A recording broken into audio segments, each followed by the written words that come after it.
Eu vou chamar agora a Luciene Landim, que fala direto do Congresso Nacional nesta primeira segunda-feira do ano legislativo com presidências novas. Oi, Luciene, bom dia. Olá, Dani, bom dia para você, bom dia a todos que nos acompanham aqui nessa estreia. Como você falou, o Congresso Nacional realizou eleições no sábado. Davi Alcolumbre, do União Brasil do Amapá, foi eleito presidente do Senado e também presidente do Congresso Nacional com 73 votos. Hugo Mota, do Republicanos da Paraíba, foi eleito presidente da Câmara dos Deputados com 444 votos. E hoje é o primeiro dia útil, essa segunda-feira, primeiro dia útil de atividades depois dessa eleição. A gente abre, então, esse ano legislativo e é a partir de agora que a gente vai entender melhor como que os dois vão se posicionar em relação a pautas de diferentes assuntos e também na relação com o Poder Executivo Federal, comandado pelo presidente Luiz Inácio Lula da Silva, e também com o Poder Judiciário. A gente lembra que Hugo Mota é estreante nesse cargo, mas Davi Alcolumbre retornou depois de um período de 4 anos fora. A gente tem aqui, Dani, a agenda dos dois nesse primeiro dia de atividades depois de eleitos. E Hugo Mota tem uma agenda extensa. A primeira atividade dele foi uma missa realizada aqui na Câmara dos Deputados, na Chapelaria, que é o principal acesso do prédio, comandada pelo... Essa missa ela foi realizada pelo padre Fabrício Timóteo, que é um influencer religioso, tem 294 mil seguidores no Instagram e também ele é natural de Patos, cidade na Paraíba, que é reduto da família de Hugo Mota. Agora, por volta de 10 horas, estava marcado às 10, o Hugo Mota vai ao Palácio do Planalto para uma reunião com o presidente Lula e também com o presidente do Senado, Davi Alcolumbre, justamente para alinhamento dessa relação, da relação institucional do Poder Legislativo com o Poder Executivo. E às 10 horas, às 10h30, na verdade, às 10h30 da manhã, Hugo Mota deve partir para Minas Gerais. Ele deve participar do velório do ex-governador de Minas, Newton Cardoso, que acontece hoje ao longo do dia em Belo Horizonte. E logo depois, Hugo Mota retorna a Brasília nessa agenda que tem compromissos muito apertados nesse primeiro dia. Ele vai participar da abertura do Judiciário, que vai ser no prédio do Supremo Tribunal Federal, e também da abertura do Congresso Nacional. E às 5h30 da tarde, o último compromisso previsto na agenda é uma reunião com líderes partidários, justamente para definir aí as pautas da semana. E sobre Davi Alcolumbre, tem uma agenda um pouco mais concentrada em Brasília e até menor. Alcolumbre participa dessa reunião com o Hugo Mota e com o presidente Lula, que deve acontecer por volta de... daqui a pouquinho, né? Estava marcada para as 10 horas da manhã no Palácio do Planalto. Depois ele participa da abertura do Judiciário no STF, também da sessão de abertura do Congresso Nacional e às 7 horas da noite, o último compromisso da abertura do Judiciário Eleitoral, uma sessão que vai ser realizada na sede do Tribunal Superior Eleitoral. Dani. Perfeito, Lu, muito obrigada pelas informações. Vou me despedir de você, um bom dia, bom trabalho aí e mais tarde a gente confere mais atualizações do dia aí no Congresso, no Portal Tempo e também no Tempo News, nosso Jornal da Noite. E para comentar esse assunto, né, essa expectativa para essas novas presidências no Congresso, a gente chama Francine Ferreira, editora-chefe de O Tempo Brasília. E Fran, bom dia. Opa, Agora sim. Ei, Dani, bom dia para você, um bom dia também para todo mundo que nos acompanha nessa estreia do Primeira Análise.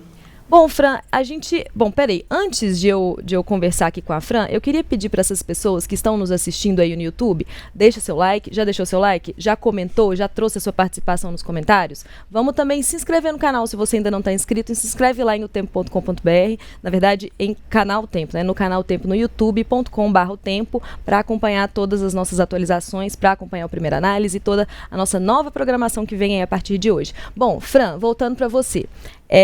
Qual que é, né, essa expectativa com essa nova presidência, inclusive pensando aí na relação, né, entre os próprios congressistas?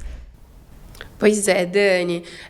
Davi Alcolumbre e Hugo Mota foram eleitos sem surpresa nenhuma, né? 444 votos para o Hugo Mota, como a Luciane trouxe para a gente, 73 de Davi Alcolumbre. E muito pelo apoio de quê? Da oposição, né? Mas logo após a vitória dos dois, digamos que os discursos não agradaram tanto assim os parlamentares oposicionistas, tanto na Câmara como no Senado. E isso, Dani, é justamente o que vai pautar principalmente as conversas nessa primeira semana, além, claro, da relação do governo. Mas focando primeiro nisso na oposição, vamos trazer, inclusive, uma sonora do Hugo Mota, que vai pautar um pouquinho do que a gente vai falar agora. Citando pela última vez Ulisses, muitos têm maior probabilidade de acertar do que um só. Vamos fazer o que é certo pelo bem do Brasil. O Brasil não pode errar e não podemos deixar que ninguém erre contra o Brasil. Temos de estar sempre do lado do Brasil, em harmonia com os demais poderes. Encerro com uma mensagem de otimismo. Ainda estamos aqui. Pois é, Dani, essa fala do Hugo Mota, ela gerou repercussões ali internas na Câmara, justamente porque os deputados de oposição, e se a gente pensar somente no PL, são 93, não esperava um discurso dele que fosse pautado justamente numa área que eles consideram mais de costume. Esperavam que o Hugo Mota se mantesse o que ele prometeu durante todo esse tempo, que era mais light ali, mais independente, né? Mas, para tentar desvencilhar disso, o Hugo Mota inclusive disse ontem que o PL da anistia e outras pautas de costume não é prioridade agora, mas que isso vai ser discutido numa reunião de colégio de líderes, que inclusive está marcada para hoje. Mas tanto ele quanto o Davi, o que eles estão tentando mostrar é tentar esses primeiros meses aí, justamente à frente das duas casas, ser sem polêmicas relacionadas a essas pautas mais de costume mesmo. Então, o que a gente deve esperar é uma oposição que vai cobrar dos dois uma posição mais firme, porque isso foi prometido nas negociações, em troca de votos, mas, enquanto isso, eles vão tentar, pelo menos a expectativa é de enrolar um pouco, deixar isso em banho-maria, viu? Eu acho que a gente vai ter um congresso ali, pensando nas secretarias, nas vice-presidências, de muito... Assim, eu acho que a gente não pode trazer tantas previsões porque ficou muito misturado, né, Fran? Assim, por conta de todas essas negociações, para ter essa votação expressiva, para ter essa certeza antes, né, de que já ia ser eleito como presidente da Câmara, houve uma costura ali para que as comissões, para que as presidências de comissões, para que as vice-presidências, as secretarias ficassem com partidos diferentes. Então, a gente não tem, por exemplo, no mandato anterior, em que a Caroline de Toni foi ali a presidente do CCJ, que houve uma expectativa, havia essa expectativa dessas pautas da ideologia da direita, né, do bolsonarismo, enfim, elas vieram com mais força. Agora a gente tem a União Brasil, né? Então, assim, é uma expectativa de um pouco... É menos previsível, eu imagino. E agora falando sobre a relação deles, assim, com o governo, Fran, porque essa fala do Hugo Mota é claramente um aceno mesmo, né? A presidente Lula, a ala governista, que tem essas pautas alinhadas com esse discurso. Pois é, Dani, foi isso justamente que pegou todos ali de surpresa, essa fala do Hugo Mota ninguém esperava, e a de Davi Alcolumbre também, só que o de Alcolumbre foi o seguinte, não foi ali sentado na cadeira de presidente do Senado, não. Ele falou depois que tudo foi encerrado. Vamos ouvir a parte que ele fala justamente sobre essa pauta do governo. A agenda que foi eleita na última eleição foi a agenda apresentada pelo presidente da República, Luiz Inácio Lula da Silva.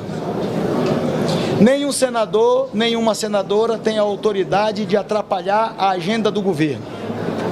O governo terá a sua agenda totalmente respeitada. Aliás, nós vamos ajudar na agenda do governo no que couber ao parlamento. Mas nós queremos o direito de dizer que nós concordamos com isso ou não concordamos com aquilo.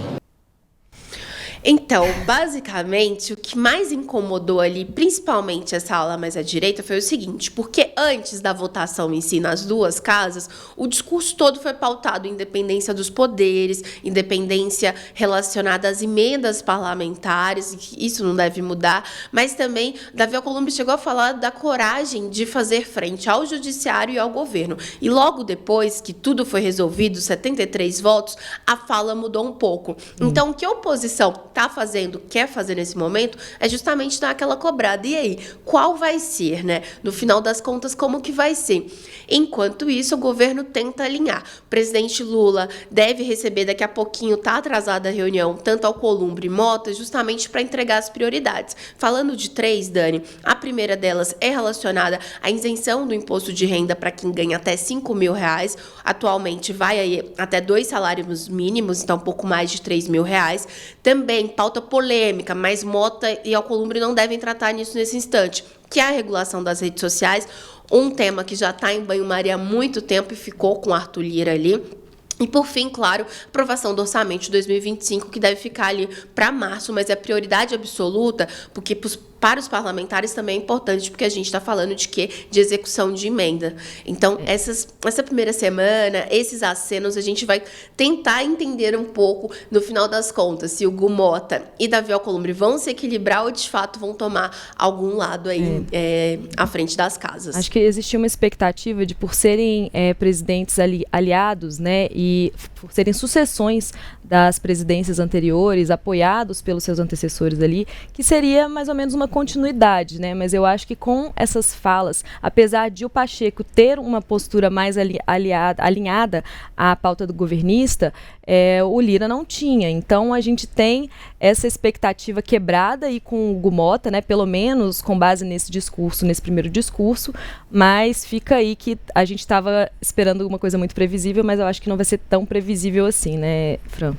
Exato, Dani, pegou todo mundo de surpresa. Outro assunto aí que também, né, toma os noticiários e que hoje começa, né, também o ano do judiciário, é essa relação, né, entre esses 3 poderes, principalmente com o judiciário aí muito em alta, muito ativo e com muitas pautas também pendentes para serem analisadas neste ano. Como que vai ser 2025 para o judiciário, Fran? O que a gente espera do STF?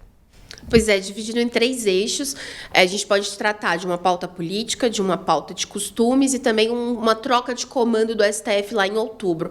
Então, inicialmente, a principal o esperado é embates do Congresso com o Judiciário em relação às emendas. Flávio Dino já indicou que não deve recuar sobre essa questão de transparência. O Gu Mota já falou que a defesa, né, das emendas impositivas que precisam ser cumpridas, e Davi Alcolumbre falou do quê? Do cumprimento de acordos sobre emendas. Então, esse é um embate que a gente espera que ele continue durante esse ano, um tema caro aí aos congressistas e que Flávio Dino e o Judiciário não querem, digamos que, perder aí o fio da meada. Agora, outra questão que a gente pode tratar aí é a polêmica e a regulação das redes sociais.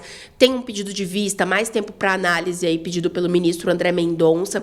Ele deve usar todo esse tempo, então lá em maio deve retomar justamente o julgamento sobre 2 ações, ao mesmo tempo em que o Congresso não deve tratar sobre isso e o governo está pressionando para que o tema seja tratado. Então, a gente espera também um tema muito polêmico para decidir, de fato, o que vai acontecer em relação às redes sociais no Brasil, principalmente quando a gente pensa esses acenos que a gente está vendo dos donos das Big Techs, né?